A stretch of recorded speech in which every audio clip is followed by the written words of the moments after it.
everybody, welcome back to another Stoneforge gaming video. Today we're going to be taking a look at the hills that I have finished for Kings of War. Could be used for Warhammer or really any sort of game where you would use hills, and not necessarily in more of like a rural environment or a hilly / mountainous environment. As you can see, I've done a lot of the grays and things like that. So, but these three pieces have been done up and painted very similarly. They've all been based, well, at least these two have been based on hard plastic. This one has been based on a I found some balsa wood base for like $5 at Hobby Lobby, so it was like super cheap for what you get, and just that is enough to kind of stop the warping. So I'm going to be taking a closer look at each of one of these, so I'm just going to push these off to the side for right now.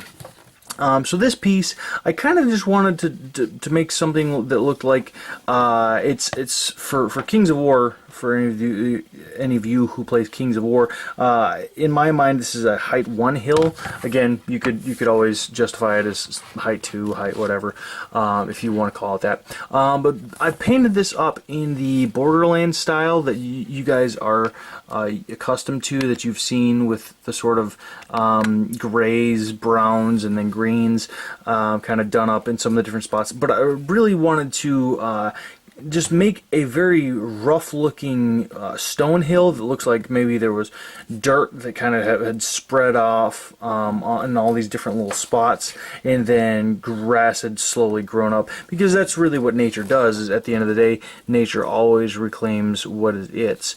So that's kind of what I was going for with this. I just painted this these gray section up, just your standard wargaming black all the way up to white. But I think the final effect is pretty cool. I like this piece. It's very easy for miniatures or miniature bases to kind of set at angles. It's not exactly level, but there's enough spots here and there where you can kind of place them in weird sort of angles, and then they're fine. They don't really tip as much. So the next piece that we're going to be taking a look at is a smaller piece, but it's a little bit higher.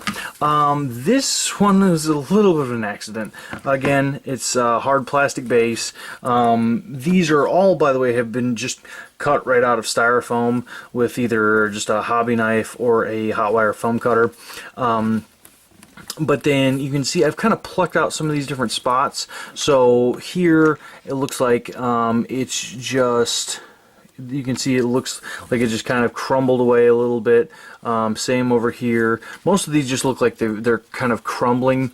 More like a scree hill, where it'd be a little bit easier to kind of climb up, although it might be a little bit tricky. So from every angle it would probably be rough terrain, depending on your game system. But yeah, you can see I've based it again, painted it all up. One of the things the reason why it was an accident is something happened with the paint in the painting process. That's why the entire top of this thing is just flocked. I just flocked the crap out of it.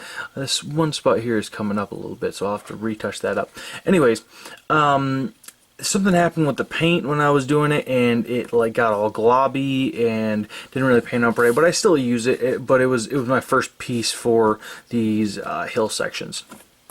So the newest piece for this, it should be clear that it's the newest, because it's really the best looking out of the three, in my humble opinion, because there's a lot more going on here, is this larger hill section. Now this would be for Kings of War probably a height 3, height 4 hill, but I wanted to make a hill that, even though it's so big, it looks like it would be, at least how I would rule it, is it's easy to get up from any direction. So you have a scree hill over on this side, with just some kind of crumbling rocks and things like that.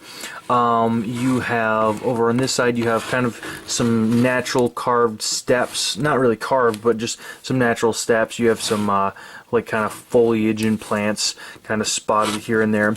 You have a larger single step, but then this kind of slants quite a bit, and then you have just kind of a natural like path that kind of just curves up around the side of this thing. So again, just paint it up in the same style as the rest of my stuff. You can see I flocked it all up the same. But as far as this goes, I pushed the limits of adding some new pieces, like I say, some new foliage, some interesting little pieces. I thought about putting some static grass on here after the fact. I don't know if I will, but yeah, I just really liked the way that this particular piece turned out. So, like I say, this is a 3-piece set of hills. Again, these are not too crazy, not too time consuming. If you're just getting a knife out or a hot wire foam cutter, however you want to do it. These 2 pieces here, actually all of them, if I'm not mistaken, they are not only carved, but I actually did a new texturing technique, which I may do a tutorial on later. But basically what it is it's what I like to call, like, I've heard it called in the industry, terrain goop, different things like that. But basically what it is it's kind of a texturing that I create. It's a texturing product that I create with PVA glue and some different levels of grits. So it will give you a lot better textures than just, say, at least in my opinion, than just, say, kind of carving this out of foam. So that's why I do that there. And it makes them extra durable, because part of what it is you have a layer of glue. Let's see, you have the base, and then you have the foam, and you can hear the sound of that. But you have the foam, and then you have this big thick coat of this sort of terrain goop on top of it, and then you have all your layers of paint. So you have several layers before you're actually getting back down to the base here, which is again the foam, pink or blue foam. So it does make them quite durable in the long run. So that's just kind of what I did there. Thank you guys for watching, and I hope to see you in the next Stoneforge gaming video. See you guys.